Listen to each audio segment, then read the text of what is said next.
Welcome back to the Athletes Podcast. This is episode 95 featuring Mark Leinweaver, a MLB agent, author, guest prof at multiple universities. The guy spent 20 years working in the sport of baseball, a national TV and radio broadcaster, media relations director, basically anything within the world of baseball this guy has done. And honestly, this conversation is absolutely incredible. We dive into the field of sport management, how difficult it is getting a job in sports, what an agent looks for as far as in an athlete, and the dangers that come with social media and how it can be used both in a positive and negative sense.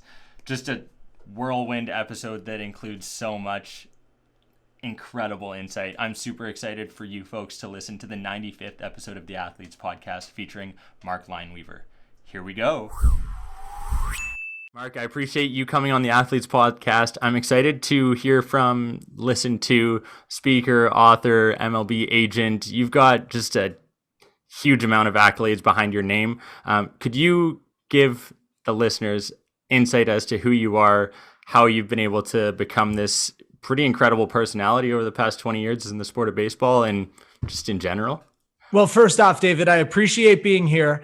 And in doing some research and already following your podcast, it is really a pleasure because you definitely bring on a who's who. And some of the guests, especially recently, are true testaments to putting things into perspective, their will, their drive. It really is a tip of the cap to you and certainly the audience and the content that you provide. So really appreciate this forum, this opportunity.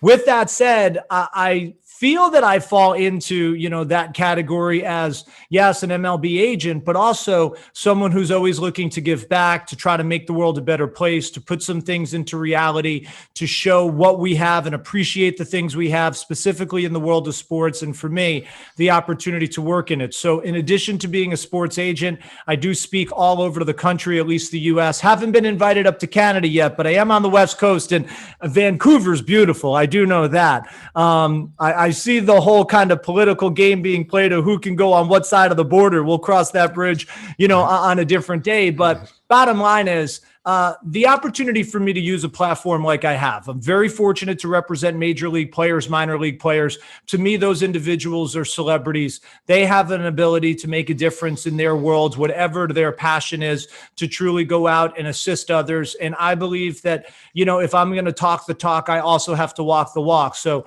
speaking to either high school students about character, more specifically, and probably most recently, speaking to college students about wanting to work in the game, and where do they get that first bite of experience, is really in a volunteer role, in giving back, in showing selflessness, and intertwining that character message that I talked about, albeit at the high school level, truly with the college students, because character matters now more than ever. Most people teach individuals the job, but they can't teach you who you are.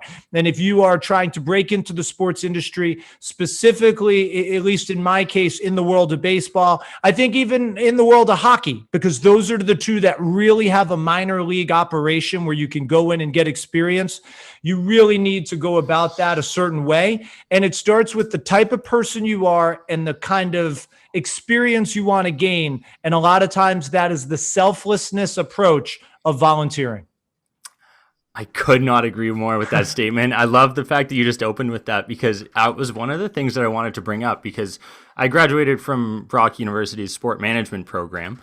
And one of the first things that we had to do was go and volunteer for 8 hours. It was our first project, and this was your introduction to the sport industry and how you're going to get after it. And so 2016, I was volunteering at the NBA All-Star Game. I was at the World Cup of Hockey in 2017. And I truly believe that those first couple, experiences within the sport industry have shaped how I was able to view it, my understanding of it, a bit more of a networking as well, just getting to know what it's like. So love that you brought that up there. You talk about the minor leagues. I think even in basketball now, things like the Canadian Elite Basketball League are running. They're having success. There is so much and so many opportunities. And I love that character matters talk that you bring up. You're doing it in high schools and colleges. Can you maybe go a bit deeper? There was an article written in the New York Post that talks about how Yankees stars and you are teaching teens about how characters matters. I think that's a point that I want to dive deeper into, and maybe how you can elaborate on, where people can make that change in their life and, teach themselves discipline, be essentially fully committed to what they want to see long-term in themselves. Of course. And what's interesting about that New York Post article, and I was very fortunate to not only have that article written, but it was kind of a cool experience for me growing up about 40 minutes north of New York City and reading the Post ever since I was a kid. So to have that article written and have that written also, with the Jordan Montgomerys and the Kyle Higashiokas of the Yankees involved in that article based on activations that we did in the offseason in the special needs and the inner city type of communities was really special. But the reality is we know that so many young students, right, are student athletes. So you don't have to be the best player on the team. You could literally be the last person on the bench. You're probably participating in high school in some sort of athletic scope. Now, I stick to the athletes. There is no difference with the people that are in the band, that are in the play, that are in the arts. It's for the most part an entire high school, or as you pointed out, a college community where the dangers of social media and their consequences matter probably now more than ever. A mistake you can make at an adolescent age, 15, 16, 17, based on what you post, what you say, that could really earmark you for not just the next couple of years, but possibly your entire life. And it might be considered an innocent mistake. At the end of the day, it's still a mistake. And I hate to say it, but in today's world, and for the most part, our society, there is very, very little wiggle room. So I really try to focus on how dangerous a phone can be, how dangerous social media can be. And while the TikToks of the world and having some fun and playing video games all has its place, you have to be incredibly aware as to how that only cannot damage your reputation or your personal, what your next step is, but those around you, your friends, your family. It is, in my opinion, quite frankly, a weapon. I mentioned video games. I mentioned TikTok. I mean, the reality is there's a lot of things out there that with idle time, and we saw that especially during the pandemic, and quite frankly, with COVID reemerging, whether it's in the US or Canada, there's probably going to be a lot more idle time out there. How many people are trying to volunteer? How many people are knocking on doors and asking, can they help their neighbor? Or maybe on a more broad stroke, hey, you love animals? Help out with the ASPCA. Special needs always need volunteers. Inner city don't have the same resources and availabilities maybe that some other communities do. One that I was just recently introduced to is adaptive sports, which is really the wheelchair sports. And I know that kind of piggybacks a little bit on some recent guests, but when you think about those individuals and how, they're trying to make a difference, grind through, play sports too. I mean, a lot of individuals out there need help. They don't necessarily need money. They need help. They need volunteers to make their organizations run.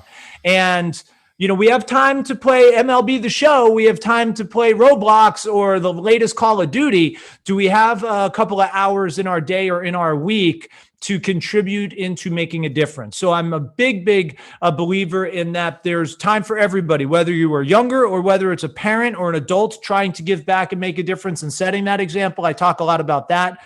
And then the last part, really to that character matters component, is the bullying epidemic, and how, especially a student athlete, you're supposed to be a leader. If we're going to cheer for you on the field, if we're going to high five you as you walk down the hallway, you have a social responsibility to be a leader both on and off the field. You have to be the one that's stopping the bullying, not exacerbating the bullying. And I think that is something that too many athletes do not take on. I think, unfortunately, too many athletes are the ones, especially the star or the more prominent player, are the ones doing the bullying.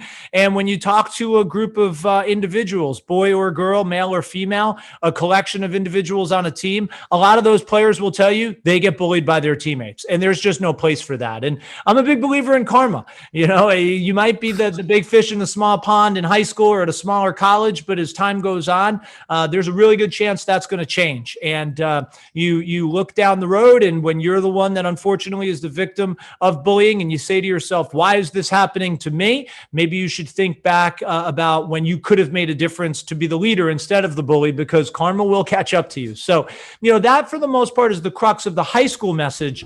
And I do spill that in a bit to the college level, because at the end of the day, character does matter. It matters in my world, in my space, what I do on a daily basis as an agent, representing and speaking on behalf of not just the players, but their families, and the reputation that I have to maintain with organizations and otherwise. But it's from the big leagues to the little leagues, as I like to say. So many points that I want to bring up there. The first being a quote actually that I thought of is like, it is not hard to be a nice person. And I think that your karma point there is so accurate, because it does come around. Whether you're that star player in high school, it's going to catch up to you eventually. People are going to recognize that if you are a good person, if you do good things, those good things are going to come around to you.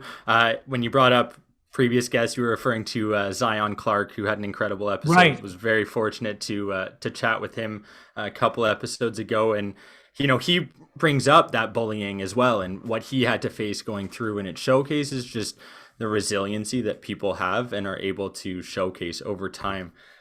You brought up the phone being a weapon, and while I agree that everyone is their own incorporation, and I think building a brand is extremely You'd make a great agent, by the way. It was something I considered during university. I'm not ruling it out, but it is true. Everything and everybody is their own incorporation. You are building your brand, whether it's on social media, whether that's with the people you build relationships with. And it's important to make sure that you're showcasing those positive qualities that you possess. But to play devil's advocate, do you not see the benefits that come with social media, the phone, TikTok, Instagram, LinkedIn, for athletes to maybe, capitalize on their name, image, and likeness once they get to that professional level, now that that's become a factor? I think that's a fair point. And listen, it's the old risk reward analysis, right? It's that justification of how much benefit there is versus, quite possibly how much damning or damaging type of, collateral damage could come your way. So the difference, I think, with, let's say, the messaging on what you're describing, let's say the nil, right? This whole name, image, and likeness. And that is considered to be more of a professional player. Even though they're in college, those individuals are going to be next step pros, right? They have a team around them. We have people in place, even at my firm, that their job is to monitor the social media activity of our players, right? To ensure that they are remaining on the up and up, to ensure that they are not following or liking or retweeting or posting about something that could get them into some trouble. It's different when you are a adult as a top college player. It is different when you are a professional, and it is certainly different when you have a team around you to help you monitor that behavior or that risk reward type of analysis, opposed to 15, 16, 17-year-old high school kid or, a freshman, sophomore, junior, senior at a college who is just an everyday student who doesn't think probably through the ramifications of what that post, tweet, text, whatever might be. Mm-hmm. So I am a big believer to that social media branding, and everything that comes with that can be a tremendous positive, can be remarkably lucrative, and going back to making a difference. I mean, I joke all the time with players, what is the cause that you're most attached to? And if they say, I love animals and I adopted 3 pets from, the San Diego ASPCA, them posting one picture on Instagram and saying support your local ASPCA might result in hundreds of animals in the greater San Diego area getting adopted. That, to me, that's making a difference. And they're not getting paid for that. I'm also not, discounting the fact that if they wanted to do a paid post, there's a product they really like, they believe in, and so they're going to be compensated for that. That's fine too. But I do believe that those are people that have a team behind them that are literally there to ensure that there are far more beneficial uses of, let's say, social media versus, the negatives or what can come with it. And the one thing that I'm seeing more and more is, people are bored. They scroll mindlessly through things. They like pictures that maybe they didn't even click on that little more button under the description to see what it actually said. And that's where I start to see people get into trouble because they didn't do enough. And when you're just mindlessly on a flight, mindlessly laying on your couch and you're scrolling through things, or you decide to retweet things, or you decide to put it in a group thread that is sent to a couple of friends, but you don't know if that friend's going to screenshot something and send it somewhere else. That, to me, that's where the problem, lies. And when you have a 13, 14, 15, 16, 17-year-old adolescent mind who doesn't see the world fully, developed just yet, and nor should they, that's where you oftentimes get into real trouble. For sure. And yeah, I totally agree. I like to ask a devil's advocate at times to see because, I think it's a tool. Like everything, you can, for instance, use a hammer the right way or the wrong way. You could use it to hammer a nail, or you can use it to do some pretty destructive things. So right. Social media, your cell phone are still tools at the end of the day, and it's making sure that you're using them correctly to really make sure that you're, at the end of the day, building the brand that you want to be known for. And I think that's such an important thing, whether you're trying to be an athlete or whether you're trying to work in sports, which is something that you are focusing on trying to emphasize, showcase how people can do that. Can you maybe give us a bit more insight as to what you do? Your website, which is pretty incredible, Mark Leinweaver.com, goes through in detail. You've got some courses on there. I'd love for you to maybe share some top 3 tips of how to get a job in sports. Sure. Well, I appreciate that. And, just one last point on the prior topic we were on. When I talk about, the social media, or more so the phone being the weapon, I think I tie that more to where we are on the bullying epidemic. That, traditionally years ago, bullying was you got picked on the school bus, or you got picked on, on the playground, or maybe even a little bit in the neighborhood, but you got to shut it off. You got to go inside and it knocked off. But nowadays with the phones and all the social media and all these platforms, where I think that the bullying never goes away. These young men and women, they just look at their phone and they see something said, posted, or whatever. That's where you really start to see it become at levels that never existed prior to some of these social media platforms. And so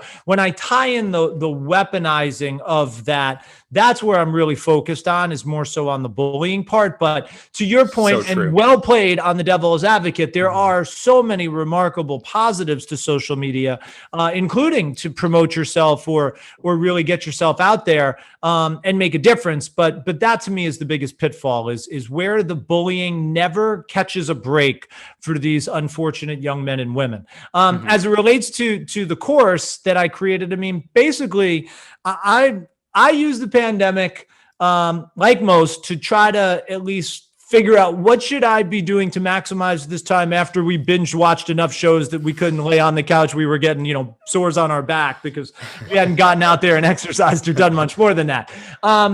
And I had always had a passion for lecturing on the topic. I've been doing it for over 10 years at the University of Southern California, always as a volunteer, always as this kind of pay it forward, give back.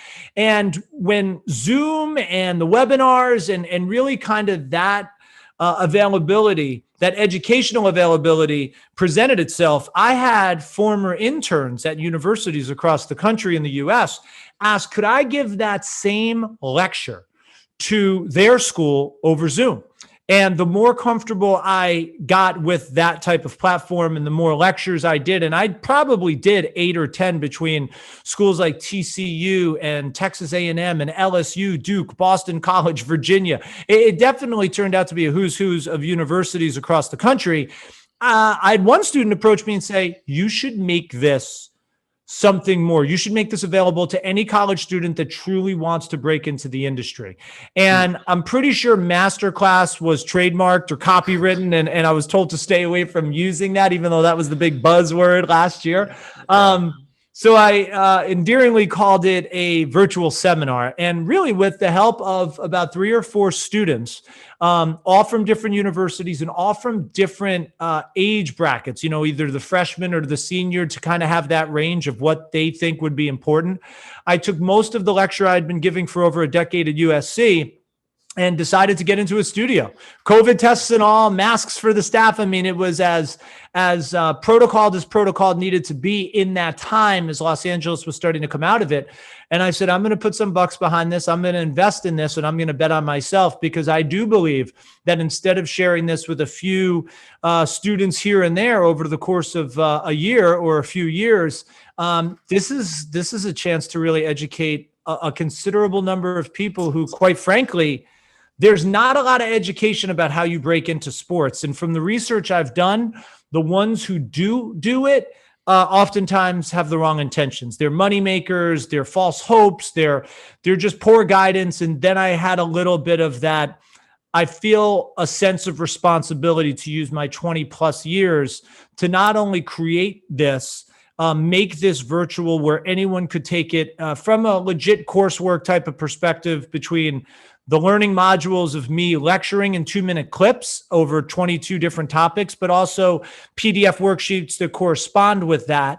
But also find a way to give back to charity and donate 20% of every course downloaded to special needs and anti-bullying organizations. So it was kind of this perfect storm of making it all come together. And I got to be honest, now I'm getting courted. The phone's ringing the other direction, where the schools are calling me, asking me to not only lecture or participate in some classes, but maybe finding ways to incorporate, my real life, real world X's and O's, roll up the sleeves, this is how you get a job, into their actual sports management curriculums at universities here. So that's like the overview and the genesis of how and why. But I would say top three, number one is the volunteering. I mean, everyone's trying to go catch the whale. I want to go get a job at 20 years old doing an internship with, the Toronto Maple Leafs or the Montreal Canadiens or the New York Yankees or the LA Lakers. And I'm not here to dash dreams or burst bubbles, but the reality is you probably don't have enough experience to even be qualified to submit a resume. And instead of spinning your wheels, number one, have you gained any type of experience on campus by knocking on doors in the athletic department or for teams under the athletic director's, umbrella to say, I want to volunteer. This is my favorite sport. I have a passion for it. I don't care what role you give me. I just want to be a part of this. That to me would be step one, but that is a volunteer role. And so whether you're choosing to do it on campus or whether you're choosing to do it in the summers or the winters when you have a break, and calling some of those aforementioned organizations, special needs, adaptive sports, inner city, they all need volunteers. Those are not organizations that are going to turn you down. And you might want to go into media relations. You might want to go into what you're doing, Dave, and say, go into broadcasting, right? But you also might want to go into community relations or finance or what have you. When you're volunteering for an organization, you oftentimes can specialize in what your goals are, in what your proverbial dream job would be one day.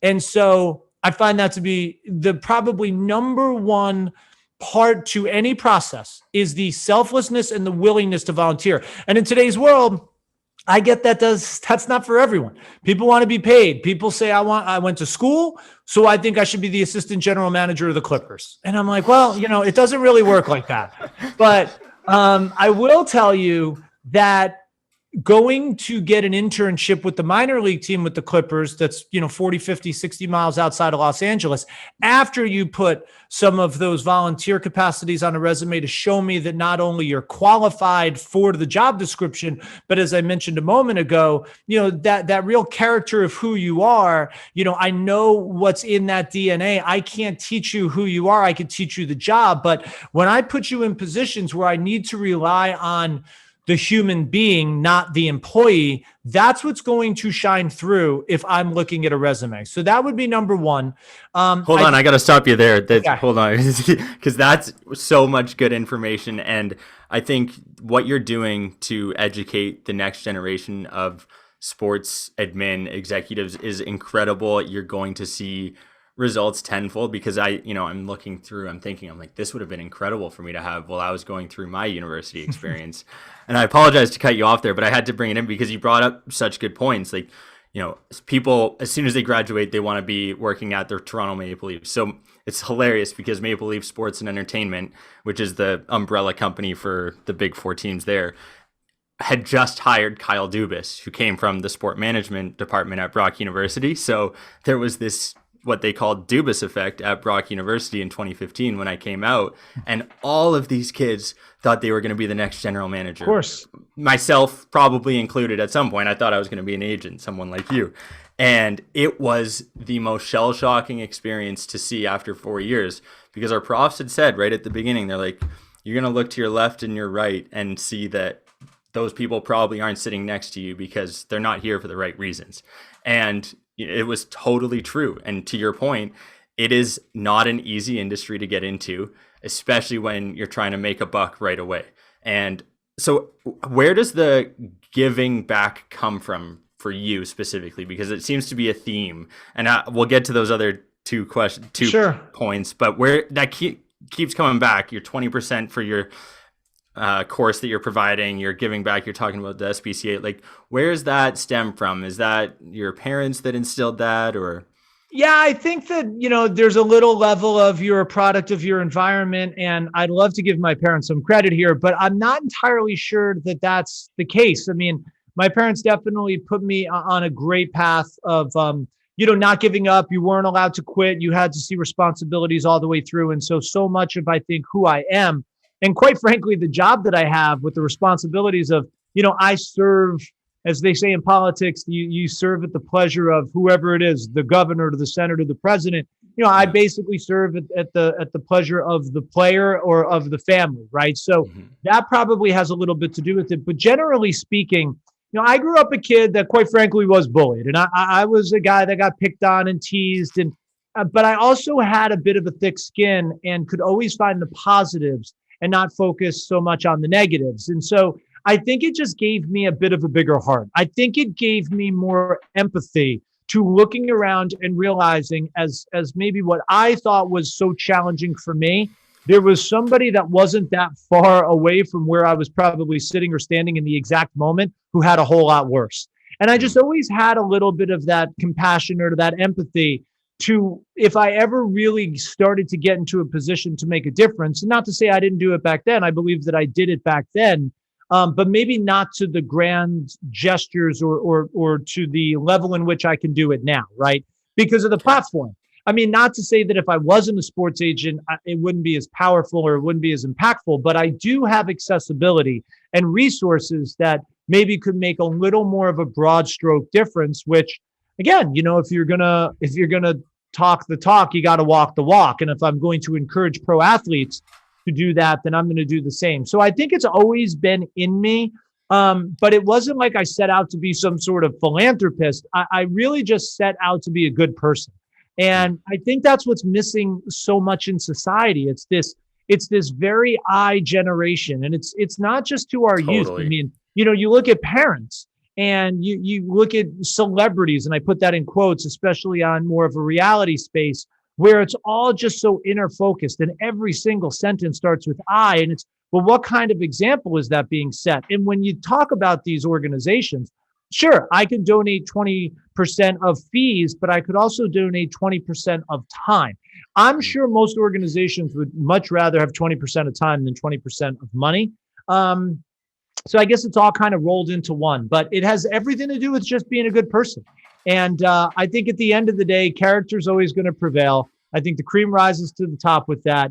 I think, it's just like athletes. Sometimes the player that's a freshman has got some talent, but there are other players better than them. By the time they're a senior, they're the best player on the team. And the one that was the best player as a freshman might not even be on the team anymore. You just never know when the talent rises.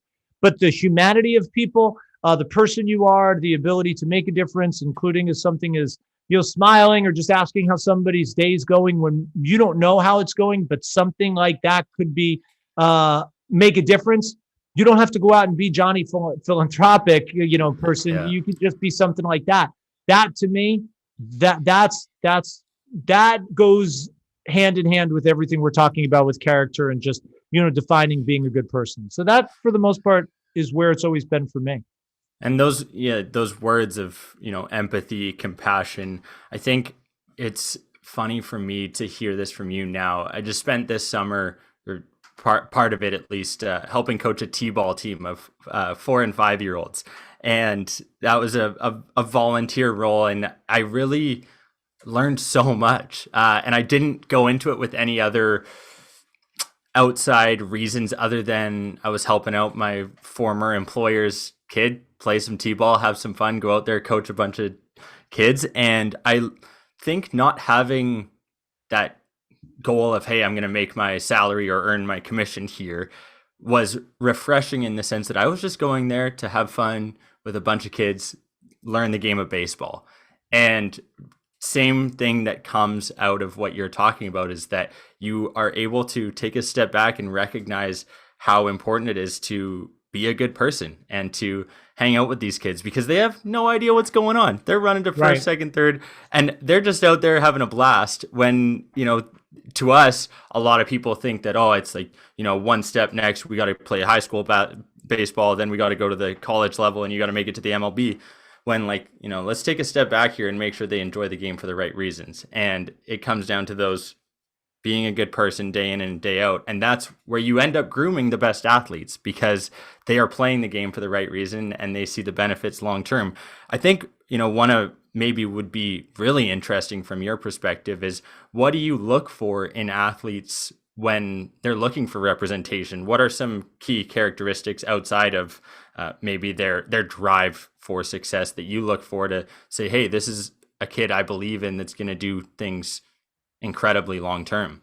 Well, I think as an agency, we've always been incredibly fortunate to not only represent great players, but great people. And, there's a lot of guys out there. There's a lot of people, families out there. Sometimes it's not always the player. It could be a dad or a mom or a wife or what have you that might not be the, utmost standing of citizens. And so you try to steer away from that. But over the years, and I'll just use some recent examples, the Salvador Perez's of the world, is a star player with the Royals and an all-star every year. Just a great human being off the field and what he does and just the example he sets. A player we're very proud to represent, Hunter Pence, who recently retired, really set an example with just all the things he did, the kind of individual he was as a player and now certainly is as a person. And those are just two, star examples, maybe players that might be a little less recognizable, but are major league starting players of Kyle Farmer, who's the shortstop for the Reds, just an unbelievable off the charts human being. And, they talk about, at least I'm not sure how hockey works, but with baseball, they call it, 70 grade is the highest mark you can have in a scouting kind of, whether it's running or hitting or throwing. And, these are 70 grade people. And so I think that anytime that you sit down and you're going after a player, you're not the only agent that's going after a player, but you can generally get a feel and a sense for the type of person the player is, meaning, again, going back to that character component. And it doesn't mean that everybody wants to necessarily start a charity, but you could just tell what kind of individual they will be, not just as a client, but also in this partnership. And I think the big thing that I say, or we say, that maybe some of the other agencies don't say, and perhaps it works against us at times, is, this is who I am, and this is who we are, and this is what we believe in. And if that doesn't match for what you're doing, then we frankly might not be the right agency for you. And I don't think players are expecting to hear that because they are so used to being courted where everything comes their way.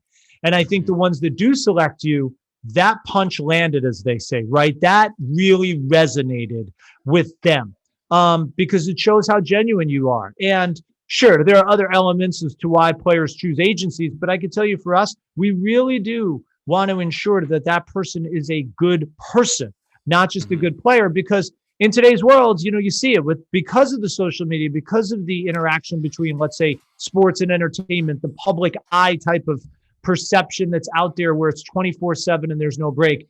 It can hurt business if you represent a knucklehead. It really can. And, you can't guarantee or ensure how this is all going to play out.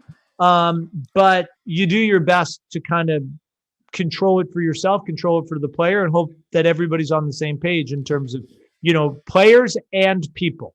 And that combination has to be reflective on our end too, with the agents and the staff that work for us. We have to always be on the up and up too, on their behalf. Yeah, you're setting the parameters at the beginning of the relationship, which probably takes a lot of players back. You're like, oh man, I didn't realize I was being interviewed here. I thought I was the one being pursued. And I think that's so important nowadays because, athletes are catered to from such a young age, and they think if they're the best of the best that they're going to get everything handed to them and it's going to be sunshine and daisies for the rest of their life, when in reality you still have to put in the work day in and day out and make sure that you are a good person both on and off the field, whatever your sport is. I think of a current event right now being Evander Kane. I don't know if you're familiar with what's going on with him. He's an NHL forward for the San Jose Sharks currently, I believe, who knows by the time this airs whether he still will be, but he was outed by his wife for betting hundreds of thousands of dollars on sporting events that included his own team. So definitely not something that is a good thing, but you bring up a good point in the sense that you have to make sure that who you are representing, whether it's you yourself or your agency, are those good people that are, because they're ultimately a reflection of your brand. Again, going back to that. So, man, that is such an crazy. I just can't, I'm trying to wrap my head around how difficult that would be, because you have to make sure that they're bought in to your end goal and end mission as well. And sometimes there are players where you have to say, this isn't working out for us. It's not often that the agent parts ways with the player, but it happens. And sometimes you have to be out in front of things that you can forecast to say, it's only a matter of time before something goes sideways here. And there have been a couple incidents on the pro baseball side. You mentioned hockey, but I think people are familiar with some public issues with the Dodgers and one particular player there. And so there's a lot that goes to, in my opinion, representing players than just money, than just the fame, the fortune, the success that is perceived by most. The agent takes 5% of the contract, right? And but I can tell you that there's a whole lot of 95% to the rest of the job other than just negotiating the contract. So, it's an interesting world. It kind of this point kind of piggybacks a little bit to the two other things that I bring up in the lecture, that if you were to say, pick your top three, but having that awareness of, the overall goal for just not yourself and your agency, but for the player as well, and that everyone's pulling from the same side of the rope. It is important that there is full transparency and everybody's looking to accomplish the same goal. And, sometimes if it's not, and you don't get the player, sometimes the best deals you don't do are the best deals. So that's the way I would say. That's the way I would answer that. Okay. And I'm stuck on this 5% thing because you brought it up, and it's interesting because one of the reasons why I, didn't necessarily pursue the agency route is that after watching Jerry Maguire, everyone knows the movie, you're like, I don't know whether I want to get phone calls at 2 a.m. from my player talking about how his girlfriend just broke his window and scratched their car door. Like, have you maybe experienced or had some interesting stories along your 20 years within the world of sport that you can maybe share with our listeners and viewers on, how it's been through those past couple decades? Yeah, obviously I'm fortunate to not have like the overly salacious, I think, stories, but I've definitely been a part of this needs to be handled immediately. And that's the job. You nailed it. I mean, I hate to say it, but you don't sleep pretty soundly. You don't really go on vacation. It is a job where you don't represent 1 or 2 or 5 or 10 players. You need to represent dozens. And because you are taking 5% of a contract in baseball, most players don't get to that contract level until their 3rd or 4th year in the major leagues. And the ones that are really going to, kind of pay the bills, so to speak, for an agency or an agent are going to be the ones that play 5, 6, 7, 10 years in the big leagues. And so to have that almost 15-year relationship from the time they start in high school or college or their early, pro career in the minor leagues, it is quite the journey. And agents are always coming after players in effort to steal them away, very much like in the film. So I have gotten those calls. The ones that I find to be the hardest ones to deal with, and I put hardest in quotes, but the ones that are the most common, will be, a player moves from location, A to location B, whether they were traded, whether they were moved up or down or whatever. And you're always finding there's a lot of fine print in things, especially in car leases, especially in renting an apartment, things in the off season that they're going to go on trips or do this or that. There's always fine print. And if you did not do your job, or quite frankly, they decided to go ahead and jump the gun and do something without your consultation, and fine print is fine print, that could cost them tens of thousands of dollars, right? They in order to get out of this lease, you have to give 60-day advance notice. And then the lease ends and they want to leave. And they say, well, you owe us 2 more months of rent at $7,000 a month, but the season's over, and they're sent a bill 14 grand. Yeah, those kinds of things that you now have to then go try to work on or negotiate or get them out of. Those are the things that would probably be more common, but also, you're talking about a lot of money, including for the players that make millions of dollars. But generally speaking, most players don't. I mean, even the minor league, player at $2,100 a month, or let's say, that 0 to 3, meaning a player that has, 1 day of service to 3 years of service time in the big leagues in Toronto is probably making $500,000-$600,000 for the entire year when you back out the taxes and everything else. To write a $14,000 check for an apartment that they're not going to live in for the next 2 months, with the off season coming and holidays and families and kids or whatever, that's a lot of money. And all based on a potential oversight. So that's the type of stuff that is a daily conversation. It is, because you don't represent 1 or 2 or 5 or 10 players. You represent 50, 60, 70, 100 of them. And every single one of them has to be treated as if they're the only one at the agency. And I pride myself on doing that. So everyone's important and everybody's issues are important. But when you're about to sit down for dinner, when you're about to take off on a plane, when you're about to, do something that might be a little personal, something like this might come and interrupt whatever your plans were. And so when you have a family, or when you have special plans made, or when you are doing something that is specific to you, it is a very challenging industry to work in. If you think you're going to have a night off, a weekend off, a day off, a month off, that does not really exist. And that goes hand in hand with what I talk about, where it's okay to chase your dream job, but you want to have a real good feel for what you're about to invest your time and your effort and, quite frankly, your money in. If you tell me you want to be an agent because you saw Jerry Maguire, that's not good enough for me, because I'm going to run you through exactly what I do and what I have done for 12 years and what it looked like when I started at 34 years old at $35,000 a year in Los Angeles. And I could say that Lloyd from Entourage was, quite frankly, treated a whole lot better than I was. So, and you're out there and you're grinding, and every day you could get fired. And it just, I'm not expecting everybody to understand what my particular world looked like and, quite frankly, continues to look like, but it's in a lot of places. And unless you go do your due diligence and you roll up the sleeves and you get that experience, and even if you want to go do an internship and you hate it after 3 months, that's a positive, because you could cross that off your list and you transition into something else in the world of sports that you really like before you go wasting 2 or 3 or 5 or 10 years of time and money. So that's something that I really, really harp on is have enough range to have that dream job and set yourself on a path to go after that dream job. But at the same time, have some ability to audible, to make an adjustment that if your dream job isn't exactly how you dreamt it up to be, but you still have a passion for the world of sports and you like other aspects of it, other departments of it, then pivot and go after that. Because there's probably a job for everybody in sports if you really want to work in the industry. It just might not be the one that you envision at 18 or 20 or 22 or 24 years old. So I wasn't trying to skate around that. I did want to try to give you the most practical, realistic answer, because it's not always like crazy in the movies, but there is something to deal with every single day. And every player has a timeline. And so everything, for the most part, it's a priority, and it needs to be done, and it needs to be done correctly, because mistakes get you fired. And I am not in the business of being fired.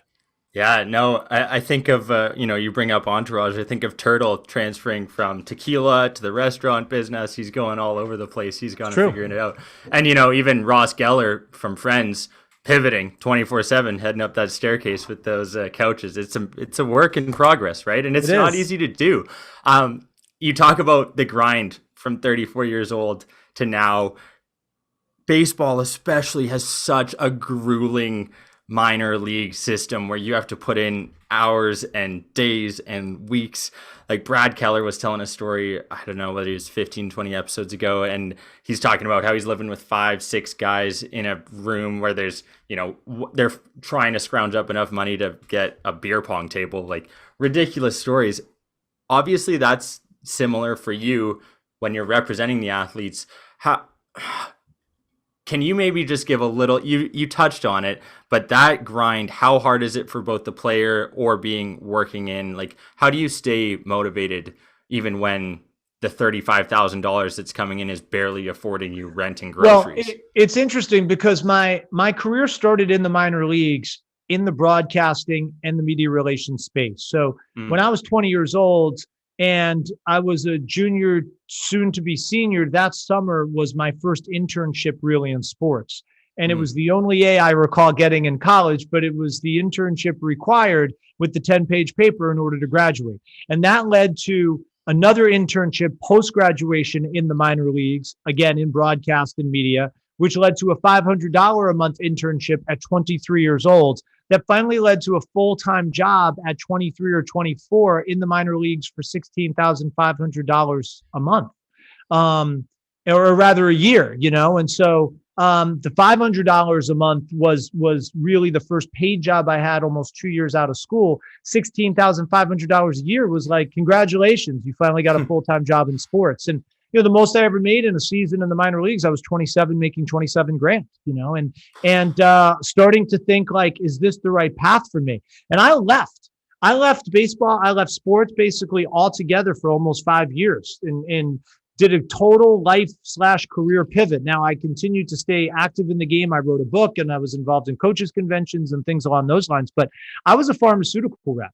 I sold phone lines in downtown Providence. I mean, it wasn't like this was a career path that I graduated college and then stayed in the game for 20 plus years. I mean, I've had a lot of twists and turns on my journey from A to Z, with Z being the proverbial dream job. So I can speak to what Brad is referring to, where you do grind through. And, there is a little bit of an unbridled enthusiasm of passion to want to do it, but there is a little level of, at what point and at what cost can you continue?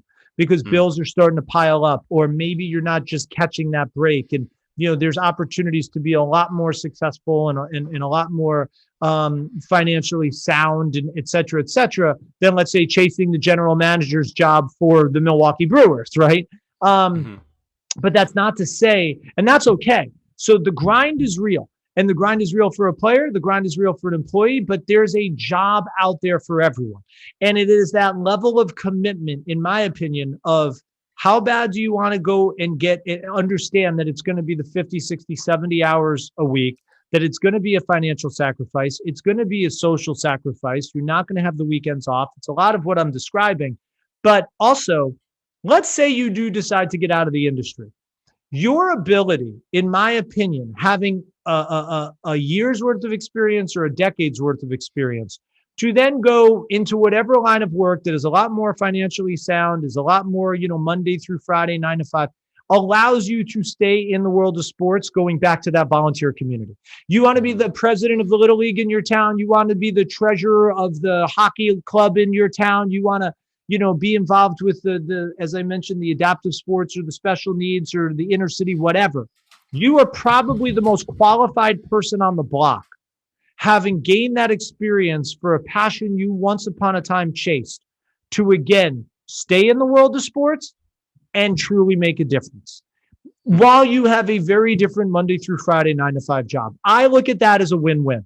I look at that as you chased your dream and you gave it the 110% effort, and if for whatever reason it just wasn't going to be for you, if you really still have a passion for the sport or working in the industry, it exists while you pivot out of it, because you can continue to go back and make a difference and contribute to others by, like I said, maybe running an organization or really having a leadership role elsewhere based on more experience than anyone else will have in that club, because of what you did in your ranks post-college. So that grind is real. And I think it's individual for everyone. I talk all the time about A to Z. Everyone's goal should just simply be from getting from A to B, B to C, C to D, and so on. Occasionally you're going to jump over, E and F to get to G. But the truth is you're not going to go to A to Z. It'll take 2 decades, 20 plus years to get anywhere in this world.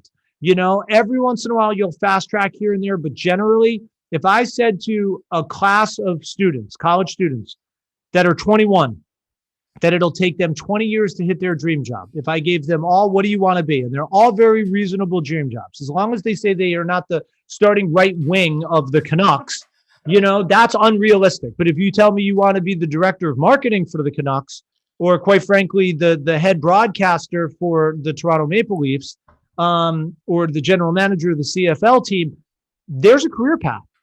But it's not going to happen overnight. It's not going to happen in 5 years or 10 years. It's probably going to take you 20 years.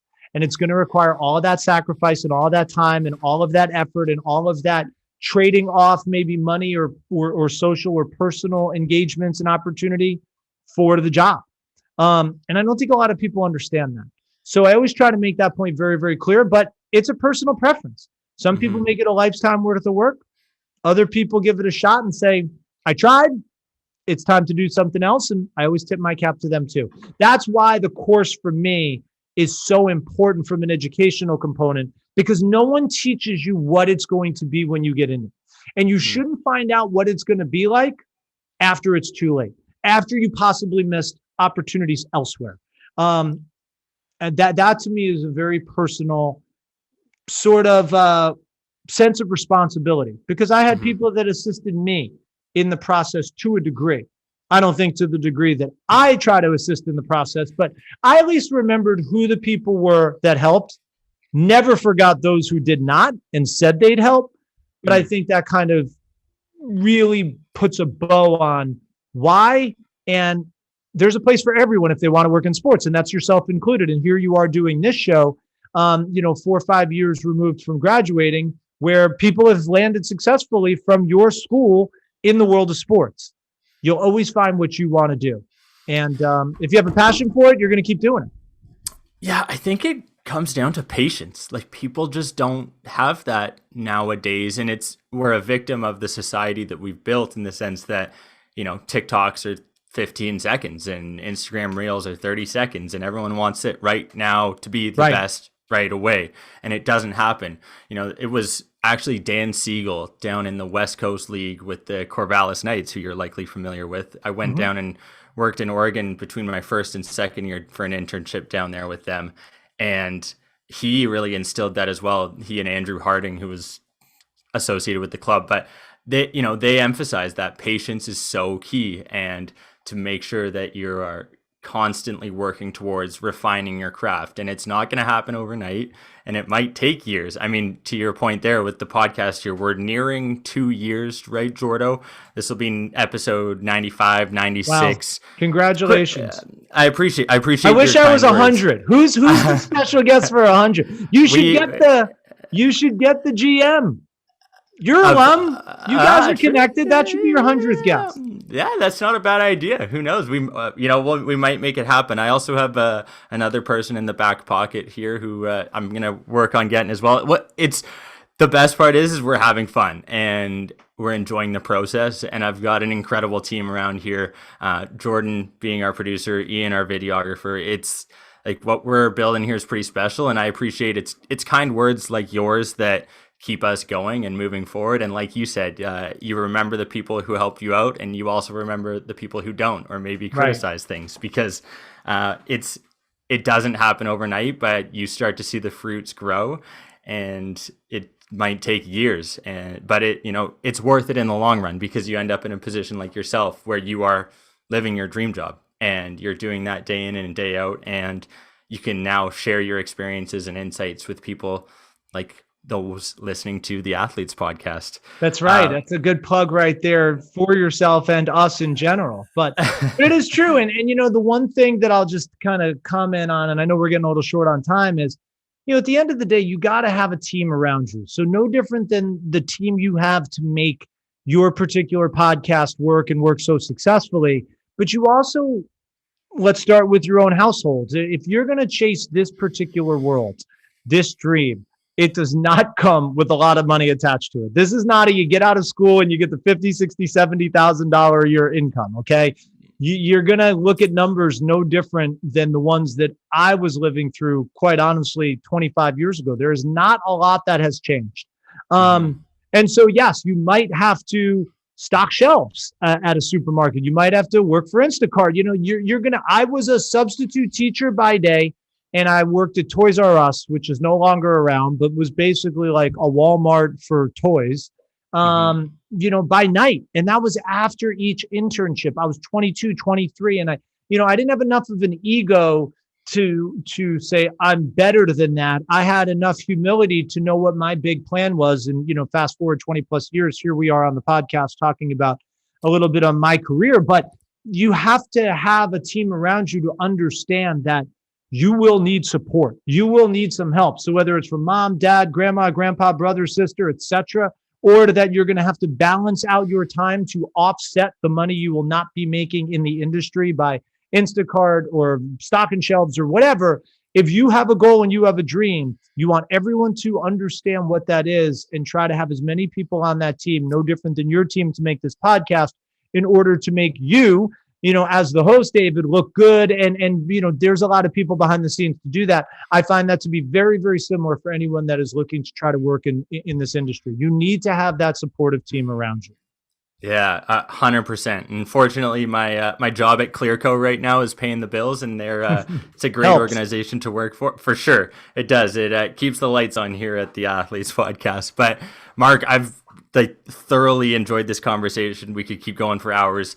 We wrap up every episode by asking our guest what their biggest piece of advice would be to the next generation of athletes. And I think if people have listened to the past 49, 50 minutes of this conversation, they will have gained an absolute incredible amount. But if there's maybe one piece that you want to leave our listeners with, I would love for you to share it. Sure. And listen, because it's the Athletes Podcast, and I know it's very specific to athletes, and I think today we talked a little bit about people working in athletics, and in a way, they're very, very paralleled. The people that are chasing the dreams to get the jobs in sports is just like the player. You're working in the minor leagues, whether it's in hockey, baseball, whatever, trying to get to the top. So is the player, right? So whether it's front office executive, coach, trainer, player, entrepreneur, whoever. It doesn't matter. But it still comes back down to the universe and giving back and being selfless. And,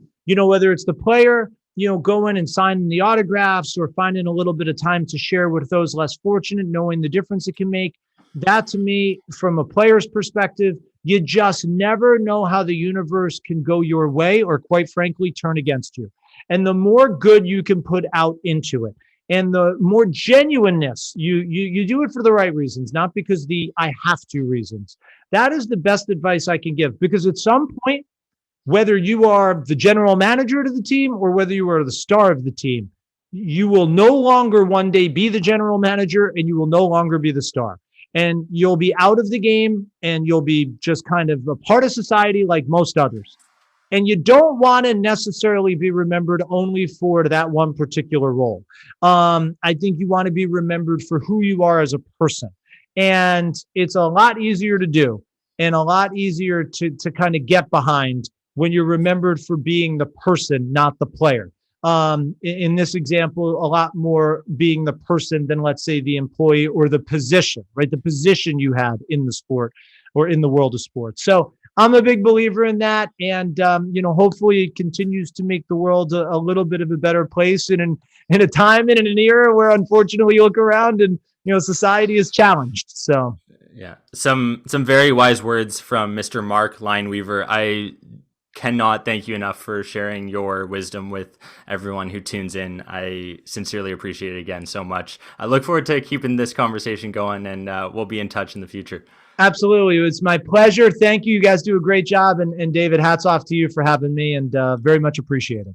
Thank you, folks, for tuning into the 95th episode of the Athletes Podcast featuring Mark Leinweaver. If you want to check out his website, go visit down in the bio below. Jordan, I'll keep that in there. It'll include where you can find his course if you want to learn how to get a job in sports. I thoroughly enjoyed this episode. Chatting with Mark was just awesome. Felt like I was chatting with one of my profs from Brock University. And you know what? He's got a pretty good voice to listen to, so it was all right. Makes sense why he was a broadcaster. Just so many insights. I really hope you enjoyed. If you did like it, hit that like button on YouTube, wherever you're listening. Leave a comment, a review of this podcast. We are trying to get more going on the Athletes Podcast. We're 95 in, 4 away, 5 away from episode 99, 100. Things are getting crazy here. I hope you are enjoying this ride that we're on. Jordan Maslin is our producer. Ian Singleton is our videographer. My name's David Stark. Thank you folks for tuning into the 95th episode of the Athletes Podcast. Bye.